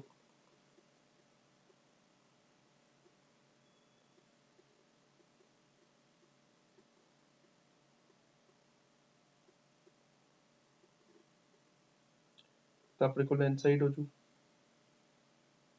बेस, ठीक है। पॉजिटिव और नेगेटिव, ठीक है। तो अपने को जिस मूवमेंट ते इतने लाइट फॉल करूगी, जिस मूवमेंट ते लाइट फॉल करूगी, तो अपने को आ चीज की होंगी है, ये रस्ते अलग अपने को इन बिटवीन लाइन आ जाती है।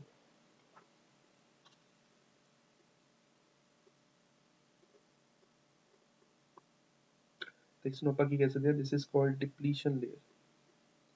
तो डिप्लीशन लेयर की होंगे अपने को, डिप्लीशन लेयर ਦੇ ਵਿੱਚ ਆਪਣੇ ਕੋਲ ਹੁੰਦੇ ਨੇ ਨਾ ਤਾਂ ਫ੍ਰੀ ਇਲੈਕਟ੍ਰੋਨਸ ਹੋਣਗੇ, ਨਾ ਹੀ ਆਪਣੇ ਕੋਲ ਹੋਲਸ ਹੋਣਗੇ, ਬਟ ਐਕਚੁਅਲ ਚ ਉਸ ਚ ਕੰਡਕਟਰ ਦੇ ਪਾਰਟੀਕਲਸ ਹੋਣਗੇ, that is electrons and holes, ਠੀਕ ਹੈ। ਇਹਦੇ ਵਿੱਚ ਆਪਣੇ ਕੋਲ ਕੰਪਲੀਟਲੀ ਫਿਲ ਹੋਣਗੇ ਤਾਂ ਇਲੈਕਟ੍ਰੋਨਸ ਅਵੇਲੇਬਲ ਹੈ। ਜਦੋਂ ਲਾਈਟ ਪੀ ਉੱਪਰ ਕਾਫੀ ਥਿਨ ਲੇਅਰ ਹੋਊਗੀ, ਟੌਪ ਲੇਅਰ ਕਾਫੀ ਥਿਨ ਲੇਅਰ ਹੁੰਦੀ ਹੈ ਪੀ ਦੀ, ਠੀਕ ਹੈ। ਵਿਚਕਾਰ ਡਿਪਲੀਸ਼ਨ ਲੇਅਰ ਹੋ ਜੂਗੀ, ਨੀਚੇ ਐਨ ਲੇਅਰ ਬੇਸ ਲੇਅਰ ਹੋ ਜੂਗੀ ਆਪਣੇ ਕੋਲ। ਮੈਟਲ ਦਾ ਆਪਣੇ ਕੋਲ ਕੀ ਹੋ ਜੂਗਾ, ਇੱਕ ਬੇਸ ਹੋ ਜੂਗਾ ਬਾਟਮ ਤੇ। ਜਦੋਂ ਲਾਈਟ ਫॉल ਕਰੂਗੀ ਪੀ ਤੋਂ ਕ੍ਰਾਸ ਕਰਕੇ ਜਾਊਗੀ ਡਿਪਲੀਸ਼ਨ ਲੇਅਰ ਤੇ, ਤਾਂ ਡਿਪਲੀਸ਼ਨ ਲੇਅਰ ਤੇ ਲਾਈਟ ਫॉल ਕਰਕੇ ਕੀ ਜਨਰੇਟ ਕਰ ਦੂਗੀ, ਹੋਲਸ ਤੇ ਇਲੈਕਟ੍ਰੋਨਸ, ਹੁਣ ਹੋਲਸ ਲੌਜੀਕਲੀ ਕੀ ਹੋਣਗੇ, ਉੱਥੇ ਹੀ ਰਹਿ ਜਾਣੀ ਚਾਹੀਦੇ ਨੇ, ਠੀਕ ਹੈ। ਬਟ ਹੋਲਸ ਕਿੱਥੇ ਮੂਵ ਕਰਨਗੇ, ਹੋਲਸ ਇੱਥੇ ਪ੍ਰੋਡਿਊਸ ਹੋਏ ਜੋ ਨੈਗੇਟਿਵ ਚਾਰਜ ਡਿਪਲੀਸ਼ਨ ਦੇ ਮੂਵ ਕਰਨਗੇ, ਜੋ ਆਪਣੇ ਕੋਲ ਇਲੈਕਟ੍ਰੋਨਸ ਹੋਣਗੇ ਉਹ ਕਿੱਧਰ ਮੂਵ ਕਰਨਗੇ, ਪੋਜ਼ਿਟਿਵ ਚਾਰਜ ਕਰਨੀ ਮੂਵ ਕਰਨਗੇ, ਠੀਕ ਹੈ। ਤਾਂ ਜਿਹੜੇ ਇਲੈਕਟ੍ਰੋਨਸ ਨੇ ਉਹ ਐਨ ਟਾਈਪ ਕੱਲ ਮੂਵ ਕਰਕੇ ਕਿੱਥੇ ਚਲੇ ਜਾਣਗੇ, ਉਹ ਬੇਸ ਤੇ ਚਲੇ ਜਾਣਗੇ, ਬੇਸ ਤੇ ਜਾ ਕੇ ਕੀ ਕਰਨਗੇ, ਮੂਵ ਕਰਨਗੇ। ਤਾਂ ਇਲੈਕਟ੍ਰੋਨ ਕਿਵੇਂ ਮੂਵ ਕਰੂਗਾ, ਇਲੈਕਟ੍ਰੋਨ ਮੂਵ ਇਨ ਦਿਸ ਪਾਰਟਿਕੂਲਰ ਡਾਇਰੈਕਸ਼ਨ। ਜੇ ਇਲੈਕਟ੍ਰੋਨ ਇਸ ਪਾਰਟਿਕੂਲਰ ਡਾਇਰੈਕਸ਼ਨ 'ਚ ਜਾਊਗਾ ਤਾਂ ਆਪਣੇ ਕੋਲ ਜਿਹੜਾ ਕਰੰਟ ਹੈ ਉਹ ਕਿੱਧਰ ਜਾ ਜਾਊਗਾ, ਉਹ ਇਸ ਸਾਈਡ ਫਲੋ ਕਰੂਗਾ। बहुत सिंपल वर्किंग है, स्टेटमेंट वाइज लेंथी हो जो, अदरवाइज कुछ नहीं है। तो सनलाइट फॉल करूगी, जदों सनलाइट फॉल करूगी that will crosses the P junction cross करके that will enter into the depletion layer जदों स्ट्राइक करू तो वो जनरेट करू होल्स एंड इलेक्ट्रॉन्स ਨੂੰ। ਤਾਂ due to strong electric field setup ਹੋਇਆ ਪਿਆ, ਤਾਂ ਜਿਹੜੇ ਇਲੈਕਟ੍ਰੋਨਸ ਹੈ ਉਹ ਨੀਚੇ ਮੂਵ ਕਰਨਗੇ ਪੋਜ਼ਿਟਿਵ ਚਾਰਜ ਜਿਹੜਾ ਸ਼ੋ ਕੀਤਾ ਉਹਦੇ ਵੱਲ, ਠੀਕ ਹੈ, ਦੈਟ ਇਜ਼ ਐਨ ਟਾਈਪ। ਤੇ ਜਿਹੜੇ ਹੋਲਸ ਨੇ ਉਹ ਉੱਪਰ ਨੂੰ ਮੂਵ ਕਰਨਗੇ ਪੀ ਟਾਈਪ ਵੱਲ ਡਿਊ ਟੂ ਨੈਗੇਟਿਵ ਚਾਰਜ।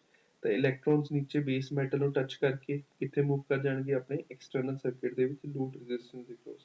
ਜੇ ਇਲੈਕਟ੍ਰੋਨ ਐਂਟੀ ਕਲੌਕਵਾਈਜ਼ ਰੋਟੇਟ ਹੋ ਰਿਹਾ ਦੈਨ ਆਪਣੇ ਕੋਲ ਜਿਹੜਾ ਕਰੰਟ ਹੈ ਸਰਕਟ ਦੇ ਵਿੱਚ ਕਿਵੇਂ ਫਲੋ ਕਰੂਗਾ, that will flow in a clockwise direction. This is the basic working of solar cell. Solar cell ਵੀ ਕਹਿੰਦੇ ਆ ਇਸਨੂੰ, ਫੋਟੋਵੋਲਟਿਕ ਸੈੱਲ ਵੀ ਕਹਿ ਦਿੰਦੇ ਆ, ਇਹਦੇ ਦੋ ਤਿੰਨ ਨੇਮ ਨੇ, ਠੀਕ ਹੈ। ਇਸ ਤੇ ਫੋਟੋਵੋਲਟਿਕ ਸੈੱਲ ਵੀ ਕਹਿ ਦਿੰਦੇ ਆ। ਤੇ ਹੁਣ ਇਹਦੀ ਥਿਊਰੀ ਦੇਖ ਲਓ ਕੀ ਹੈ। ਹੁਣ ਚਾਹੇ ਵੀਡੀਓ ਨੂੰ ਪੌਜ਼ ਕਰੋ, ਡਾਇਗਰਾਮ ਡਰਾ ਕਰੋ, ਮੈਂ ਤੁਹਾਨੂੰ ਦੁਬਾਰਾ ਦਿਖਾ ਦੂੰਗਾ, ਦੁਬਾਰਾ ਐਕਸਪਲੇਨ ਕਰ ਦੂੰਗਾ। ਤੇ ਥਿਊਰੀ ਥੋੜੀ ਜਿਹੀ ਇਹਦੀ ਕੁਆਂਟੀਟੀ 'ਚ ਜ਼ਿਆਦਾ ਹੈ। ਤਾਂ ਪਹਿਲਾਂ ਤਾਂ ਕੰਸਟਰਕਸ਼ਨ ਹੋਊਗਾ, ਫਿਰ ਇਹਦੀ ਵਰਕਿੰਗ ਹੋਊਗੀ। ਪਹਿਲਾਂ ਆਪਣੇ ਕੋਲ ਆ ਜਾਂਦੀ ਹੈ construction.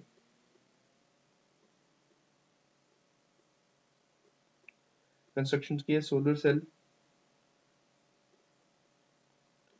consists of silicon PN diode of which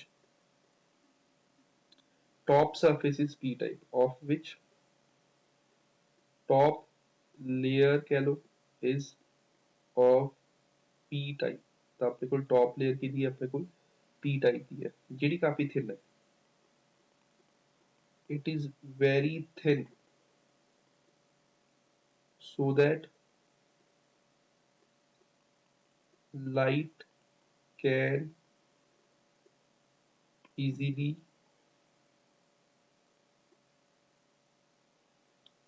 pass through it।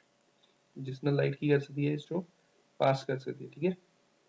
ਇਸ ਦੇ ਟੌਪ ਤੇ ਕੀ ਪਲੇਸ ਕੀਤਾ, ਇੱਕ ਮੈਟਲ ਦੀ ਸਰਫੇਸ ਪਲੇਸ ਕੀਤੀ ਹੋਈ ਹੈ। Small metal is placed at the top surface।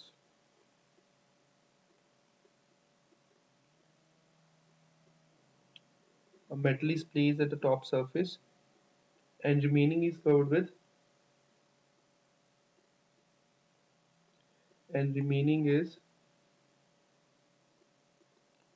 covered with glass। ਤਾਂ ਟੌਪ ਲੇਅਰ ਤੇ ਆਪਣੇ ਕੋਲ ਗਲਾਸ ਹੁੰਦਾ ਜੀ, ਤੁਸੀਂ ਸੋਲਰ ਪੈਨਲ ਦੇਖਿਆ ਵੀ ਹੋਊਗਾ, ਉਹਦੇ ਤੇ ਗਲਾਸ ਦੀ ਥਿਨ ਲੇਅਰ ਹੁੰਦੀ ਹੈ, ਠੀਕ ਹੈ। ਇੱਕ ਛੋਟਾ ਜਿਹਾ ਮੈਟਲ ਸਟਰਕਚਰ ਹੈ, ਬਾਕੀ ਸਾਰੇ ਕੀ ਹੈ, ਗਲਾਸ ਲੇਅਰ ਹੈ। glass base is n type and covered with metal sheet at the bottom।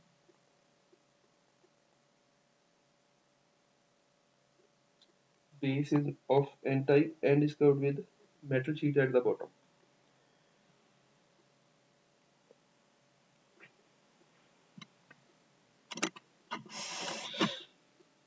ठीक है। तो बेस किहदा हो गया अपने कोल, बेस किहदा हो गया अपने कोल, एन टाइप दा, ते मैटल शीट नाल उसनू बॉटम ते कवर कीता है, वो तुहानू विजिबल हो रहा है। This is a part of construction of solar cell. हुण नोट कर लो, ठीक है। इन्हें मैं थोड़ा थोड़ा गायब करदा, स्पेस क्रिएट करदा, इन्हें तुसीं नोट करो, चाहे वीडियो ਨੂੰ ਪੌਜ਼ ਕਰਕੇ ਨੋਟ ਕਰ ਲਓ, ਚਾਹੇ ਪਹਿਲਾਂ ਜੇ ਕਰ ਲਿਆ ਤਾਂ ਕੰਟੀਨਿਊਟੀ ਚ ਮੇਨਟੇਨ ਕਰ ਲਓ, ਦੈਟਸ ਕੰਪਲੀਟਲੀ ਓਨ ਯੂ।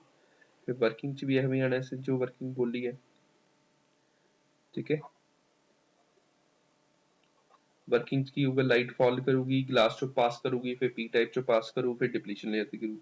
जो डिप्लीशन लेयर ते गिरू it will produce two things. One is holes, one is electron move करो downward towards n type ਤੇ ਹੋਲ ਮੂਵ ਕਰੂ upward। ਇਲੈਕਟ੍ਰੋਨ ਮੂਵ ਕਰੂਗਾ ਮੈਟਲ ਬੇਸ ਕਰਨੀ ਤਾਂ ਇਲੈਕਟ੍ਰੋਨ ਮੂਵ ਕਰੀ ਜਾਊਗਾ। ਹੋਲ ਨੂੰ ਆਪਾਂ ਐਕਸਪੈਕਟ ਕਰਦੇ ਹਾਂ ਮੂਵਮੈਂਟ ਘੱਟ ਹੈ, ਇਲੈਕਟ੍ਰੋਨ ਦੀ ਮੂਵਮੈਂਟ ਜ਼ਿਆਦਾ ਹੈ, ਤਾਂ ਆਪਾਂ ਹੋਲ ਦੀ ਮੋਸ਼ਨ ਨੂੰ ਸਟੱਡੀ ਨਹੀਂ ਕਰਨਾ, ਆਪਾਂ ਨੇ ਮੋਸ਼ਨ ਨੂੰ ਸਟੱਡੀ ਕਰਨਾ ਹੈ ਇਲੈਕਟ੍ਰੋਨ ਦੇ। ਇਲੈਕਟ੍ਰੋਨ ਨੀਚੋਂ ਨਿਕਲੂਗਾ, ਠੀਕ ਹੈ, ਮੈਟਲ ਬੇਸ ਤੋਂ ਐਂਟੀ ਕਲੌਕਵਾਈਜ਼ ਡਾਇਰੈਕਸ਼ਨ ਚ ਉੱਪਰ ਐਂਟਰ ਕਰੂਗਾ। ਜੇ ਇਲੈਕਟ੍ਰੋਨ ਰੋਟੇਟ ਕਰੂਗਾ ਐਂਟੀ ਕਲੌਕਵਾਈਜ਼ ਡਾਇਰੈਕਸ਼ਨ ਦੇ ਵਿੱਚ ਤਾਂ ਆਪਣੇ ਕੋਲ ਕਰੰਟ ਫਲੋ ਕਰ ਜਾਊਗਾ clockwise direction ਦੇ ਵਿੱਚ। This is the simple working of solar system, solar diode, solar PN junction diode, solar cell, solar system, photovoltaic cell, ਜੋ ਮਰਜ਼ੀ ਕਹਿ ਸਕਦੇ ਹੋ, ਠੀਕ ਹੈ। ਤੇ ਥਿਊਰੀ ਵੀ ਸਿੰਪਲ ਹੈ। when light falls on p type and reaches the depletion layer, when light falls on p type and reaches the depletion layer, electron and holes are generated। तो इलेक्ट्रॉन से होल्स की होंगे generate होंगे, ठीक है। Holes move towards p type and electrons move towards n type। थोड़ी space बना लिए।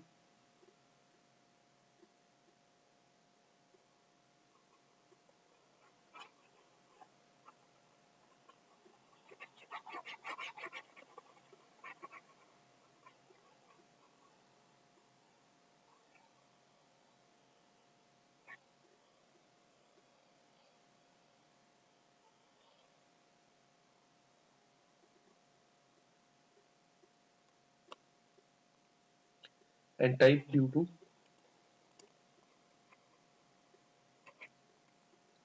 strong electric field, ठीक है। स्ट्रॉन्ग इलेक्ट्रिक फील्ड ਦੇ ਕਾਰਨ ਇਲੈਕਟ੍ਰੋਨਸ ਡਾਊਨਵਰਡ ਮੂਵ ਕਰਨਗੇ ਤੇ ਹੋਲਸ ਕਿੱਧਰ ਮੂਵ ਕਰਨਗੇ, ਅਪਵਰਡ ਮੂਵ ਕਰਨਗੇ। ਇਹ ਇਲੈਕਟ੍ਰਿਕ ਫੀਲਡ ਕਿੱਥੇ ਸੈਟਅਪ ਹੋਇਆ, which is set up in depletion layer, जो depletion layer ਦੇ ਕ੍ਰੋਸ ਹੁੰਦਾ, which is set up in depletion layer, जो depletion layer ਦੇ ਵਿੱਚ ਸੈਟਅਪ ਹੋਇਆ, ਠੀਕ ਹੈ। ਤਾਂ ਇਲੈਕਟ੍ਰੋਨਸ ਫਰੋਮ n type, ਹੁਣ ਇਲੈਕਟ੍ਰੋਨਸ ਕੀ ਕਰਨਗੇ, electrons from n type move in wire through metal base through होगा and passes to the load and then enters p type and enters p type। so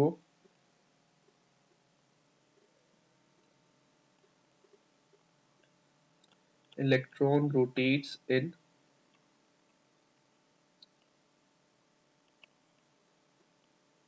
anti-clockwise direction and current flows in clockwise direction।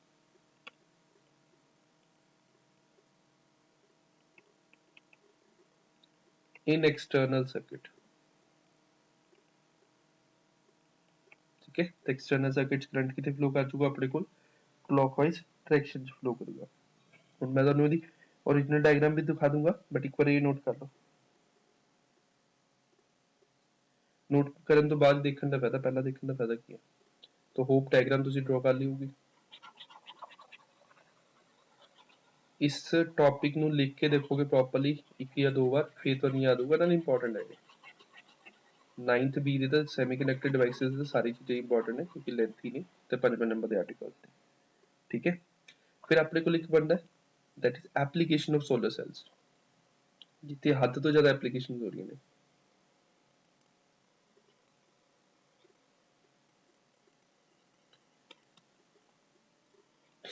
ਕਿੱਥੇ ਕਿੱਥੇ application ਹੋ ਰਹੀ ਹੈ? ਸਭ ਤੋਂ basic terms ਕੀ ਆ ਜਾਂਦੀਆਂ ਨੇ? ਕੈਲਕੂਲੇਟਰਸ ਐਂਡ ਵਾਚਿਸ, ਕਿਉਂਕਿ ਜਿਹੜੀ ਉਹਨਾਂ ਨੂੰ એનર્ਜੀ ਮਿਲਦੀ ਹੈ ਸੋਲਰ ਸੈਲ ਤੋਂ ਬਣਦੀ ਹੈ। ਹੋਰ ਕਿੰਨੇ ਯੂਜ਼ ਟੂ ਮੇਕ ਇਲੈਕਟ੍ਰਿਸਿਟੀ, ਜੋ ਘਰਾਂ 'ਚ ਆਪਣੇ ਇਲੈਕਟ੍ਰਿਸਿਟੀ ਜਾਂ ਕਮਰਸ਼ੀਅਲ ਲੈਵਲ ਤੇ ਇਲੈਕਟ੍ਰਿਸਿਟੀ ਯੂਜ਼ ਹੋ ਰਹੀ ਹੈ ਸੋਲਰ ਪੈਨਲਸ ਦੇ ਥਰੂ, ਠੀਕ ਹੈ। ਵਾਟਰ ਹੀਟਰਸ 'ਚ ਯੂਜ਼ ਹੁੰਦੇ ਨੇ। ਬਾਕੀ ਆਪਣੇ ਕੋਲ ਕੀ ਹੁੰਦੇ ਨੇ? ਸਟਰੀਟ ਲਾਈਟਸ, ਯੂਜ਼ਡ ਇਨ ਸਟਰੀਟ ਲਾਈਟਸ, ਕੋਸਟਲੀ ਪੈਂਦਾ ਇੱਕ ਵਾਰ ਦਾ, ਬਟ ਉਸ ਤੋਂ ਬਾਅਦ ਇਹਦੇ 'ਚ ਖਰਚਾ ਆਉਣ ਦੀ ਜ਼ਰੂਰਤ ਨਹੀਂ ਹੁੰਦੀ। And solar heaters etcetera. ਹੋਰ ਕਿਤੇ ਯੂਜ਼ ਹੁੰਦਾ ਆਪਣੇ ਕੋਲ? ਹੁਣ ਜਿਹੜੇ ਸੈਟਲਾਈਟ ਆਪਾਂ ਅਰਥ ਤੋਂ ਬਾਹਰ ਭੇਜਦੇ ਹਾਂ ਉਹਨਾਂ 'ਚ ਜਿਹੜੇ ਕੰਪਿਊਟਰਸ ਵਗੈਰਾ ਹੁੰਦੇ ਨੇ ਉਹਨਾਂ ਨੂੰ ਕੰਮ ਕਰਨ ਵਾਸਤੇ એનર્ਜੀ ਚਾਹੀਦੀ ਹੁੰਦੀ ਹੈ, ਇਲੈਕਟ੍ਰਿਸਿਟੀ ਚਾਹੀਦੀ ਹੁੰਦੀ ਹੈ। ਉਹਨਾਂ ਵਾਸਤੇ ਕਿੱਥੋਂ ਇਲੈਕਟ੍ਰਿਸਿਟੀ ਆਉਂਦੀ ਹੈ? ਸੋਲਰ ਸੈਲਸ ਤੋਂ, ਠੀਕ ਹੈ। ਯੂਜ਼ ਟੂ ਪ੍ਰੋਵਾਈਡ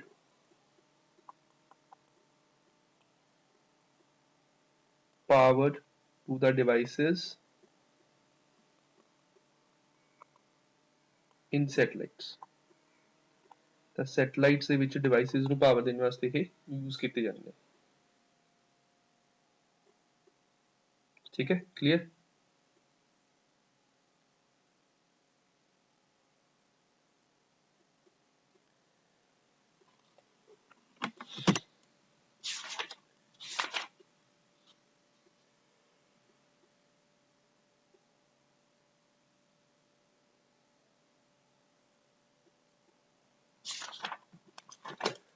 ਤਾਂ ਅੱਜ ਵਾਸਤੇ ਵਰਕਿੰਗ ਵਾਸਤੇ ਇੰਨਾ ਹੀ ਹੈ, ਠੀਕ ਹੈ। ਬਾਕੀ ਮੈਂ ਤੁਹਾਨੂੰ ਸੋਲਰ ਵਾਲੇ ਦੇ ਉਹ ਦਿਖਾ ਰਿਹਾ ਡਾਇਗਰਾਮਸ ਵਗੈਰਾ, ਉਹ ਦੇਖ ਲਓ ਇਹ ਨੋਟ ਕਰਕੇ ਜਾਣ ਕੇ ਕੰਮ ਘੱਟ ਕਰਾਇਆ ਸੋ ਦੈਟ ਤੁਸੀਂ ਪ੍ਰੈਕਟੀਕਲ ਐਪਲੀਕੇਸ਼ਨ ਵਾਲੀ ਚੀਜ਼ਾਂ ਨੂੰ ਫਿਗਰ ਆਊਟ ਕਰ ਸਕੋ ਐਂਡ ਉਹਨਾਂ ਨੂੰ ਅੰਡਰਸਟੈਂਡ ਕਰ ਸਕੋ।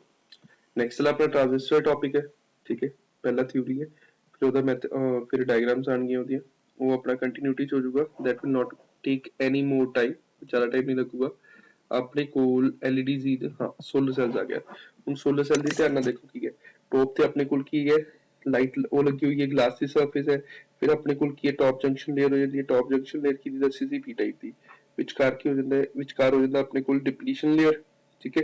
ਫਿਰ ਬਾਟਮ ਤੇ ਵੀ ਕੀ ਆ ਜਾਂਦਾ? ਬੈਕ ਜੰਕਸ਼ਨ ਲੇਅਰ ਜੋ ਐਨ ਟਾਈਪ ਹੈ। ਫਿਰ ਉਸ ਤੋਂ ਬਾਟਮ ਤੇ ਕੀ ਹੁੰਦਾ? ਬਲੂ ਕਲਰ ਦਾ ਕੀ ਹੁੰਦਾ? ਇਲੈਕਟ੍ਰੀਕਲ ਕੰਟੈਕਟ ਲੇਅਰ, ਜਿਸ ਨੂੰ ਆਪਾਂ ਮੈਟਲ ਸਟਰਕਚਰ ਵੀ ਕਹਿੰਦੇ ਆ। ਤਾਂ ਉੱਪਰੋਂ ਲੈ ਕੇ ਟੌਪ ਤੋਂ ਮੈਟਲ ਤੋਂ ਲੈ ਕੇ ਬਾਟਮ ਦੇ ਮੈਟਲ ਤੱਕ ਆਪਣੇ ਕੋਲ ਕੀ ਕਨੈਕਟ ਕੀਤਾ ਹੋਇਆ ਹੈ? बैटरी कनेक्ट की है, कोई लोड कनेक्ट किया है, जिस डिवाइस की क्रॉस वोल्टेज चाहिए है वो डिवाइस कितना है, ठीक है। ਤੇ ਗ੍ਰਿਡ ਪੈਟਰਨ ਦੇ ਵਿੱਚ ਕੀ ਹੁੰਦਾ? ਜਦੋਂ ਲਾਈਟ ਫਾਲ ਕਰਦੀ ਹੈ ਇਸ ਪਾਰਟਿਕੂਲਰ ਗਲਾਸ ਦੇ ਉੱਤੇ ਤਾਂ ਲਾਈਟ ਐਂਟਰ ਕਰੂ ਤਾਂ ਆਟੋਮੈਟਿਕਲੀ ਉਹ ਡਿਪਲੀਸ਼ਨ ਲੇਅਰ ਤੇ ਪਹੁੰਚੂ। ਜਦੋਂ ਲਾਈਟ ਡਿਪਲੀਸ਼ਨ ਲੇਅਰ ਤੇ ਪਹੁੰਚੂਗੀ ਉਸ ਮੂਵਮੈਂਟ ਤੇ it will result into production of electrons and holes. Electrons ਤੇ ਹੋਲਸ ਜਿਹੜੇ ਹੋਣਗੇ, इलेक्ट्रॉन की करेंगे नीचे मूव करेंगे एन साइड, ते होल्स कितने मूव करेंगे? अपवर्ड मूव करेंगे।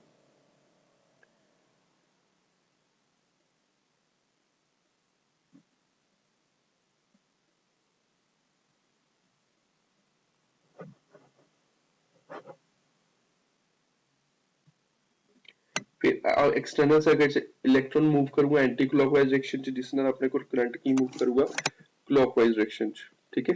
तो अपने को स्ट्रक्चर इस टाइप दे आ जाने ने, जो तुहानू लेफ्ट साइड ते विजिबल हो रहे ने, ये सारे तुसी ऑलरेडी देखे हुए ने। टेक्निकली मैं दसदा, ठीक है। आ देखो ध्यान नाल, टेक्निकली इस टाइप दा सोलर सेल लाइट फॉल करती है, इलेक्ट्रॉन रोटेट करता है, इलेक्ट्रॉन रोटेट करता है तो आपको की मिलती है? इलेक्ट्रिसिटी मिलती है अक्रॉस द लोड। ਤੇ ਕੱਲ ਆਪਣਾ ਟ੍ਰਾਂਜ਼ਿਸਟਰ ਦਾ ਸਟਾਰਟ ਹੋਊਗਾ, ਆਹ ਵਾਲੀ ਚੀਜ਼ਾਂ ਹੋਣਗੀਆਂ ਟ੍ਰਾਂਜ਼ਿਸਟਰ ਦੇ ਵਿੱਚ, ਠੀਕ ਹੈ। NPN PNP ਸਾਰਾ ਕੁਝ ਕੱਲ ਡਿਸਕਸ ਹੋਊਗਾ। ਇਸ ਚ ਆਪਾਂ ਪਹਿਲੇ ਕਿੰਨਾ ਕੀਤਾ ਸੀ? PN ਜੰਕਸ਼ਨ ਕਰ ਰਹੇ ਸੀ। ਹੁਣ ਆਪਣੇ ਕੋਲ ਕੀ ਹੋਊਗਾ? ਜਾਂ ਤਾਂ PNP ਹੋ ਜਾਊਗਾ ਜਾਂ ਫਿਰ NPN ਹੋ ਜਾਊਗਾ। ਤਾਂ ਆਪਣੇ ਕੋਲ 3 ਸੈਮੀਕੰਡਕਟਰ ਜੁਆਇਨ ਕਰਿਆ ਕਰਾਂਗੇ ਤਾਂ ਇਸ ਟਾਈਪ ਦਾ ਸਟਰਕਚਰ ਹੋਊਗਾ ਉਹਦਾ ਪ੍ਰੈਕਟੀਕਲੀ। ਇੰਟਰਨਲ ਜੋ ਹੋਊਗਾ ਉਹ ਆਪਾਂ ਸਟੱਡੀ ਕਰਨਾ ਹੈ, ਠੀਕ ਹੈ। ਬਾਕੀ ਆਪਾਂ ਗੱਲ ਕਰਾਂਗੇ।